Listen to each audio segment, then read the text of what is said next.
এই বিষয়ে গুরুত্বপূর্ণ আলোচনা রাখছেন। আপনারা সকলে শুনতে থাকুন। নারায়ে তাকবীর, নারায়ে তাকবীর, নারায়ে তাকবীর।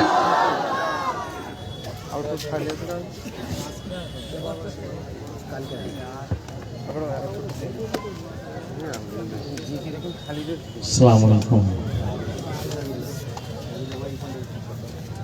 মঞ্চে উপবিষ্ট আমাদের শ্রদ্ধাভাজন ছোটনদা,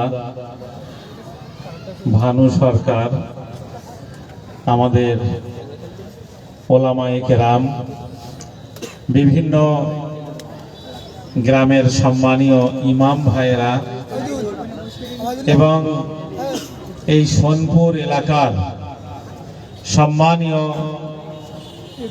আমার ধর্মপ্রাণ ভাইয়েরা এবং মঞ্চের এপাশে আমার মায়েরা, বোনেরা, স্নেহভাজন কচি কাচারা, আপনারা আজকের এক গভীর সন্ধিক্ষণের মুখোমুখি, এক ঐতিহাসিক সন্ধিক্ষণের মুখোমুখি। আপনারা দেখেছেন যে দেশ জুড়ে প্রশ্ন উঠেছিল যখন মোহাম্মদ আখলাককে গরুর মাংস খেয়েছেন এই অভিযোগে, খাওয়ার জন্য নয়, গরুর মাংস খেয়েছেন এই অভিযোগে মোহাম্মদ আখলাককে যখন তারা হত্যা করল। দেশের শুধুমাত্র মুসলমানরা প্রতিবাদ করেননি, যারা কেন্দ্রীয় সরকারের পুরস্কার গ্রহণ করেছিলেন তারা পর্যন্ত মোদী সরকার এবং গেরুয়া ফ্যাসিবাদী শক্তির এই অপকর্মের প্রতিবাদ জানানোর জন্য সরকারের দেওয়া পুরস্কারগুলো তারা ফেরত পর্যন্ত দিয়েছিলেন।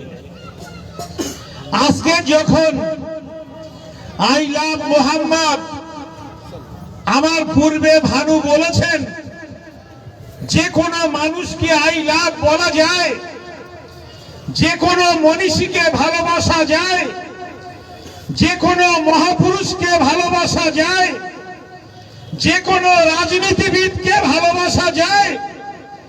কে কাকে ভালোবাসবেন এটা মানুষের অন্তর মানুষকে বলে দেবেন। এটা গায়ের জোর দেখিয়ে হয় না, এটা মানুষকে হুমকি দিয়ে হয় না, এটা মানুষকে ধমকি দিয়ে হয় না, এটা মানুষকে পয়সা দিয়ে হয় না, এটা অন্তরের ভালোবাসা থেকেই মানুষের আই লাভ শব্দটা বার হয়। উত্তরপ্রদেশে একটা মানুষ যদি তার বাড়ির সামনে আই লাভ মোহাম্মদ সাল্লাল্লাহু আলাইহি সাল্লাম লিখে রাখেন, সেটা যেমন তার অন্যায় নয়। একটা মানুষ তার বাড়ির সামনে যদি সে তার মনীষী হিসাবে মহাদেবকে মনে করে আর সে যদি লিখে রাখে আই লাভ মহাদেব, তাহলে তারও আই লাভ মহাদেব লেখার তার স্বাধীনতা আছে, তার অধিকার আছে, ফলে সে লিখতে পারেন। কিন্তু তার জন্য যিনি আই লাভ মোহাম্মদ লিখবেন তাকে গ্রেফতার করা হবে, তার সঙ্গী সাথীদের গ্রেফতার করা হবে, তাকে গ্রেফতার করে জেলখানার মধ্যে রাখা হবে। এই ধরনের স্বেচ্ছাচারিতা, এই ধরনের আইনের অপব্যবহারকারী মন্ত্রী এবং সরকার ভারতবর্ষের মানুষ কখনো দেখেনি।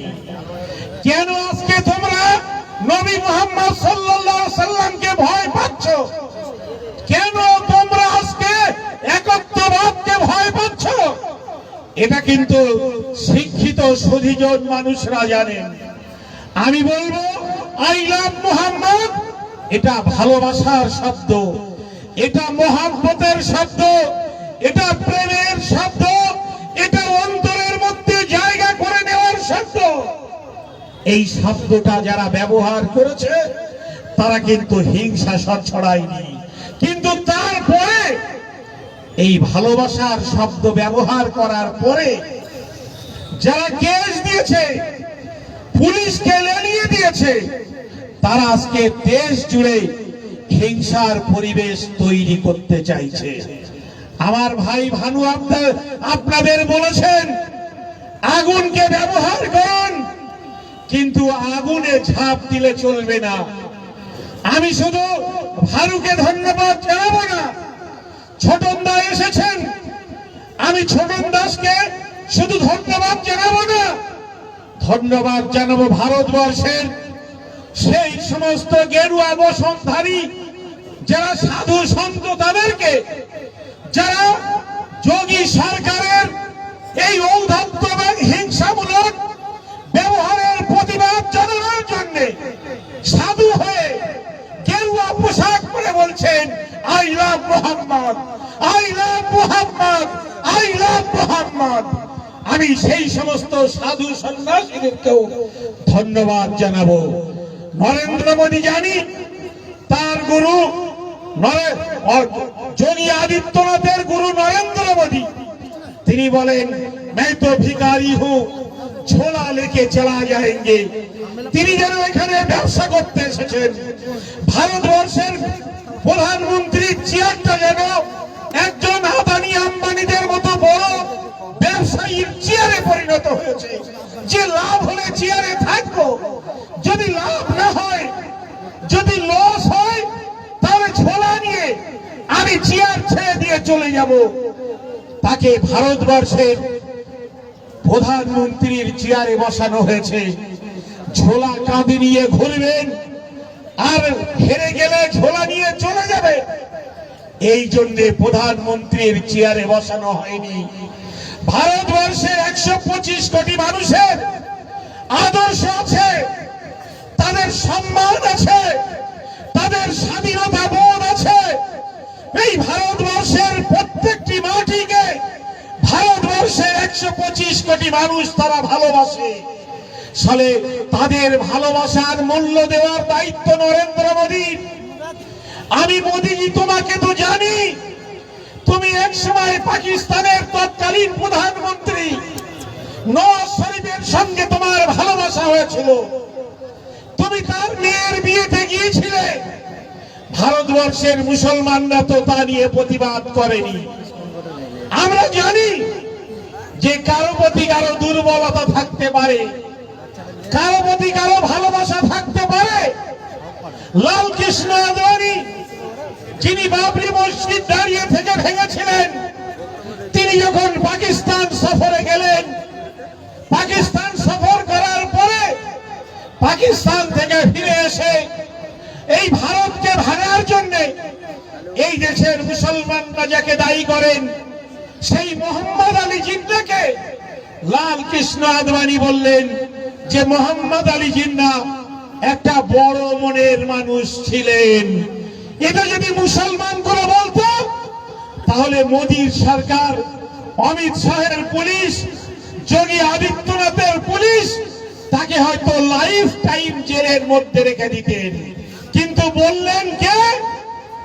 লাল কৃষ্ণ আদবানি। ফলে সেটা আর আইন ভঙ্গের পর্যায়ে পৌঁছালো না। ফলে জেনে রাখবেন, এই দেশ সবাই স্বাধীন করেছেন। আজকে নরেন্দ্র মোদীকে কিছু চাটুকার লোকদের খুঁজে বার করতে হচ্ছে, এই জন্য যে তাদের দিয়ে বলাতে হবে আরএসএস ভারতবর্ষের স্বাধীনতা আন্দোলনে যোগ দিয়েছিল। আরএসএস ভারতবর্ষের স্বাধীনতা আন্দোলনে যোগ দিয়েছিল, এটা বলানোর জন্য প্রাক্তন রাষ্ট্রপতি রামনাথ কোবিন্দকে খুঁজে এনে বার করতে হচ্ছে এবং নাগপুরে দাঁড় করিয়ে তাকে দিয়ে বলানো হচ্ছে যে বলুন অন্তত যে আরএসএস ভারতবর্ষের স্বাধীনতা আন্দোলনে যোগ দিয়েছিল। একটা প্রবাদে আছে, ঠাকুর ঘরে কে? বলে আমি তো কলা খাইনি। তা আরএসএস স্বাধীনতা আন্দোলনে যোগ দিয়েছিল না স্বাধীনতা আন্দোলনে যোগ দেয়নি?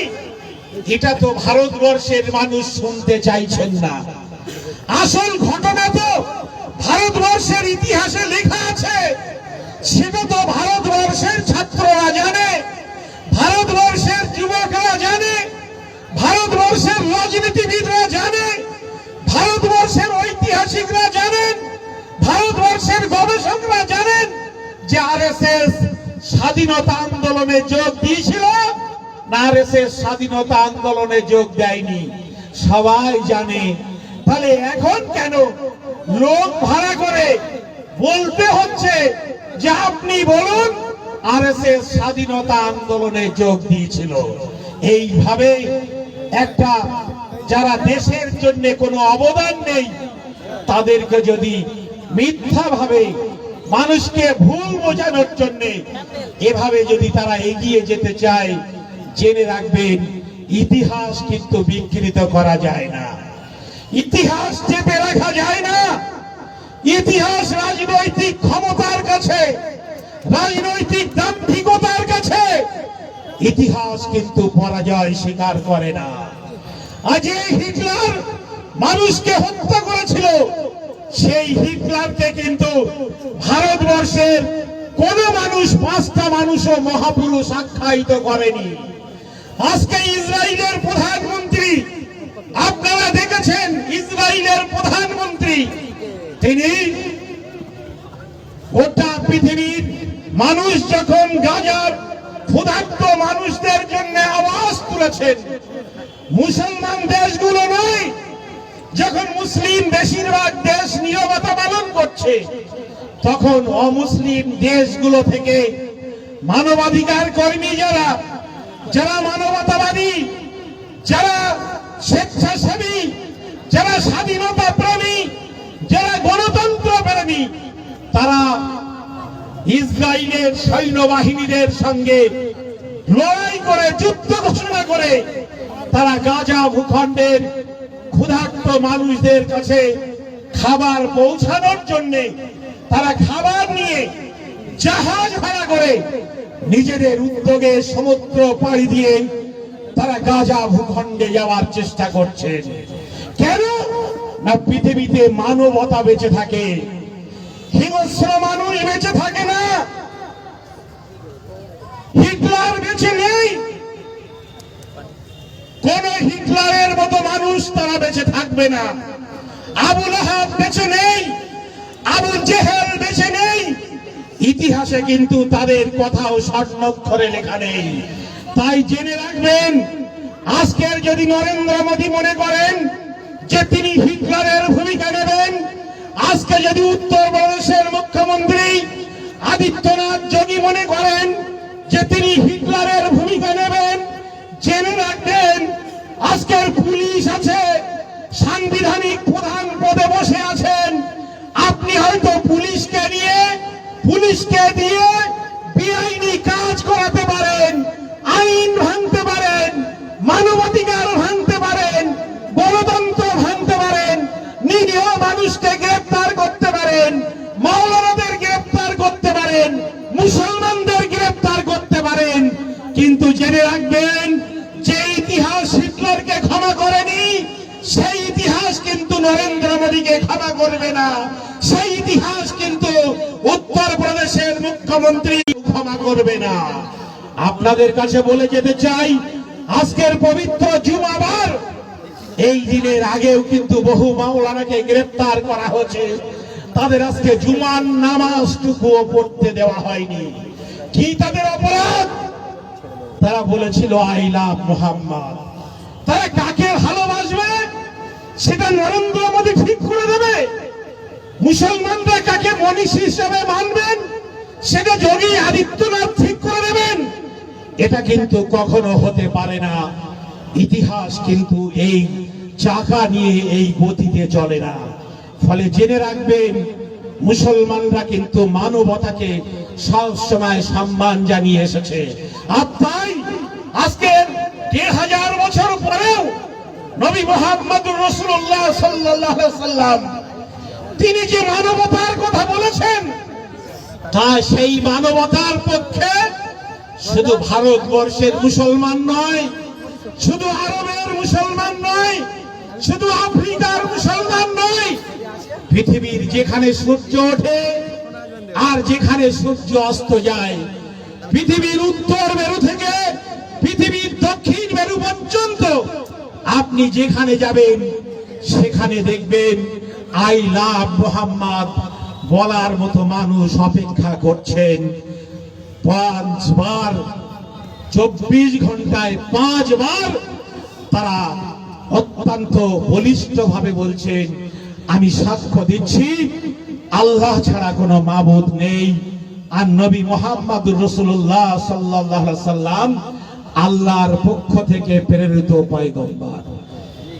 পৃথিবীর যেখানে যাবেন, পৃথিবীর সূর্যের আলো যেখানে পৌঁছেছে, যেখানে বাতাস পৌঁছেছে, সেখানে মহানবীর এই আদর্শ পৌঁছে গিয়েছে। আজকের যারা ধর্মের নামে ভণ্ডামি করতে চাইছেন, আমি তাদেরকে বলতে চাই, আপনারা জানেন যে গতকাল 2রা অক্টোবর আমাদের ভারতবর্ষের যিনি জাতির জনক মহাত্মা গান্ধী, সেই মহাত্মা গান্ধীর জন্মদিন কাল পেরিয়ে গিয়েছে। মহাত্মা গান্ধীকে কারা হত্যা করেছিল? জাতির জনককে কারা হত্যা করেছিল?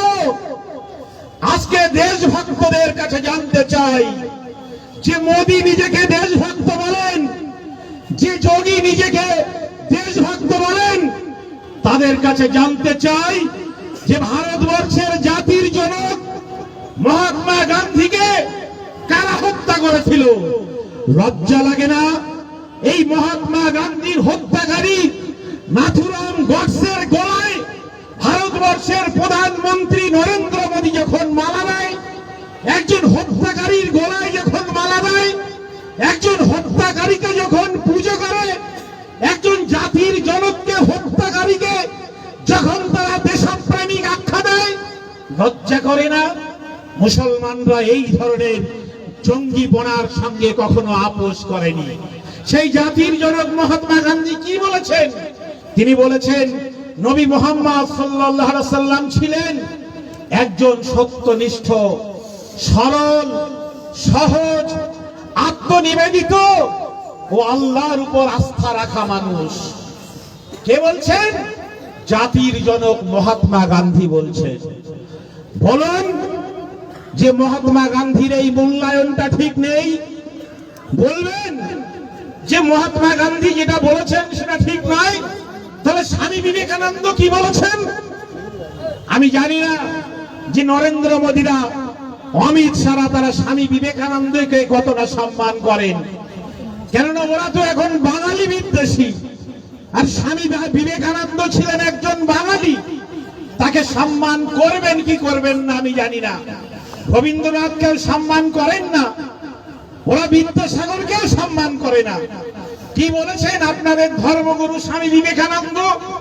যারা মনে করেন যে ভাইদের কষ্ট হয় তাদের বাড়ির সামনে নবী মুহাম্মদুর রাসূলুল্লাহ সাল্লাল্লাহু আলাইহি সাল্লামের নামে ব্যানার লাগালে, আমি তাদের উদ্দেশ্যেও বলতে চাই, স্বামী বিবেকানন্দ যিনি বাঙালি সন্তান, তিনি বলেছেন নবী মুহাম্মদ ছিলেন মহান মনোবলের মানুষ, যার জীবন সাহস, ত্যাগ এবং মানবতার পূর্ণাঙ্গ উদাহরণ।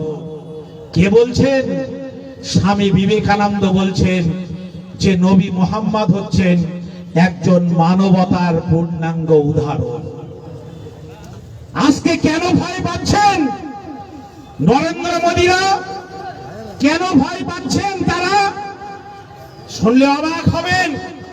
পৃথিবীর শুধু ভারতীয় দর্শন নয়, যারা বিশ্বজুড়ে দার্শনিক, যাদের দার্শনিক হিসেবে গোটা বিশ্ব চেনে, সেই জর্জ বার্নার্ড শ তিনি বলেছেন নবী মুহাম্মদ সাল্লাল্লাহু আলাইহি সাল্লামকে উদ্দেশ্য করে যে তাকে মানবতার রক্ষাকর্তা বলা উচিত। কার সম্পর্কে বলছেন? মহানবীর সম্পর্কে বলছেন যে মহানবীকে মানবতার রক্ষাকর্তা বলা উচিত। বলছেন আমার বিশ্বাস, যদি নবী মুহাম্মদ সাল্লাল্লাহু আলাইহি সাল্লাম আধুনিক বিশ্বের নেতৃত্ব গ্রহণ করতেন, তবে তিনি এমন ভাবে বিশ্বকে শান্তি ও সুখ দিতেন যা আজ এই পৃথিবীতে সব থেকে বেশি প্রয়োজন। তার মানেই কিন্তু তিনি বলতে চেয়েছেন নবীর আদর্শই কিন্তু আজকের পৃথিবীতে সব থেকে বেশি শান্তি দিতে পারে। তার আদর্শই আজকের পৃথিবীতে শান্তি দেওয়ার জন্য সবচেয়ে বেশি সময় উপযোগী আদর্শ। এরা কিন্তু মুসলিম মনীষী নয়। মাইকেল হার্ট তিনিও একজন বিশ্ববিখ্যাত দার্শনিক। তিনি লিখেছেন বিশ্বের সবচেয়ে প্রভাবশালী ব্যক্তিদের তালিকায় মুহাম্মদ সাল্লাল্লাহু আলাইহি সাল্লামকে প্রথমে রাখায় অনেকে অবাক হতে পারেন। বিশ্বে মনীষীদের যে তালিকা আছে তিনি বলছেন সেই তালিকার প্রথম নম্বরে নবী মুহাম্মদকে রাখার ক্ষেত্রে অনেকেই অবাক হতে পারেন, কিন্তু তিনি ইতিহাসের একমাত্র ব্যক্তি যিনি ধর্মীয় ও পার্থিব উভয় ক্ষেত্রেই সর্বোচ্চ সাফল্য অর্জন করেছেন। একজন বিশ্ববিখ্যাত দার্শনিক তিনি এই কথা বলছেন। বিশ্ববিখ্যাত দার্শনিক তিনি এই কথা বলছেন। ফলে এভাবে বহু মনীষী, পৃথিবীর বড় বড় মনীষী, রামকৃষ্ণ পরমহংসদেব থেকে শুরু করে বড় বড় যারা মনীষী, তারা নবী মুহাম্মদ সাল্লাল্লাহু আলাইহি সাল্লামকে সম্মান জানিয়েছেন।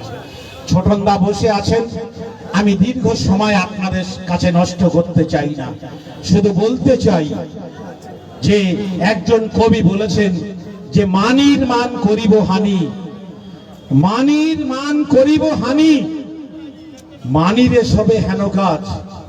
এটা সত্যি যে একজন সম্মানীয় ব্যক্তি আর একজন সম্মানীয় ব্যক্তির সম্মান হানি করতে পারেন না। যার বিশ্বজোড়া মানবতার মুক্ত প্রতীক হিসাবে সুনাম, আজকের তার কথা শুনলে যদি কারো গা জ্বালা করে, তিনি যে কোনো রাজ্যের মুখ্যমন্ত্রী হন আর যে কোনো দেশের রাষ্ট্রপ্রধান হন না কেন, এটা অন্তত প্রমাণিত। আর যাই হোক, যার গা জ্বালা করে তিনি সম্মানীয় ব্যক্তি হতে পারেন না। তাই আজকের যোগী তিনি শুধু সাধুদের পোশাক পরলেই সাধু হওয়া যায় না, গেরুয়া পোশাক পরলেই সাধু হওয়া যায় না। তাই তাকে বুঝতে হবে যে তিনি একজন ধর্মীয় মানুষ। তিনি যদি প্রকৃতপক্ষে ধার্মিক হতেন তাহলে যোগীর মুখ দিয়ে আজকের এই ধরনের একজন বিশ্বজোড়া খ্যাতনামা পয়গম্বর সম্পর্কে এই ধরনের হিংসামূলক ব্যবস্থা তিনি নিতেন না। আজকের ভাঙড়ের এই যে সোনপুর বাজারের জনসভা থেকে আমরা পুলিশের মাধ্যমে এবং সাংবাদিক বন্ধুদের মাধ্যমে আমরা আদিত্যনাথ যোগীর কাছে দাবি করব যে অবিলম্বে উত্তরপ্রদেশের যে মানুষগুলোকে আই লাভ মোহাম্মদ লেখার কারণে গ্রেফতার করা হয়েছে তাদেরকে অবিলম্বে মুক্তি দেওয়া হোক। আর আমার যে সমস্ত ধর্মপ্রাণ ভাইরা এই স্লোগান লিখছেন বিভিন্ন জায়গায়, এখন ঝড় এবং দুর্যোগের সময় বিভিন্ন ব্যানার ছিঁড়ে যাচ্ছে, এগুলোকে যত্ন সহকারে দেওয়ালের গায়ে পিন ব্রেক দিয়ে সেটে রাখুন, মসজিদের গায়ে রাখুন, মাদ্রাসার গায়ে রাখুন, বাড়ির দেওয়ালে রাখুন, যত্ন সহকারে রাখুন। এগুলো নিয়ে যারা ধর্মকে অবলম্বন করে দেশের শাসন ক্ষমতায় আছে এবং থাকতে চাইছে, তারা যেন রাজনৈতিক অস্ত্র হিসাবে ব্যবহার না করতে পারে, সেজন্য আমাদেরকে সতর্ক থাকতে হবে। আজকের দেখবেন যে আমরা যারা মার খাচ্ছি অনেকেই ভাবছেন আমরা হেরে যাচ্ছি। আমি মনে করি না যে আমরা হেরে যাচ্ছি। আমরা যারা মার খাচ্ছি আমাদের বিজয় ইনশাআল্লাহ আছে। আজকের দেখেছেন ফিলিস্তিনের 1-2 মানুষ নয়, প্রায় 70,000 মানুষকে তারা শহীদ করে দিয়েছে।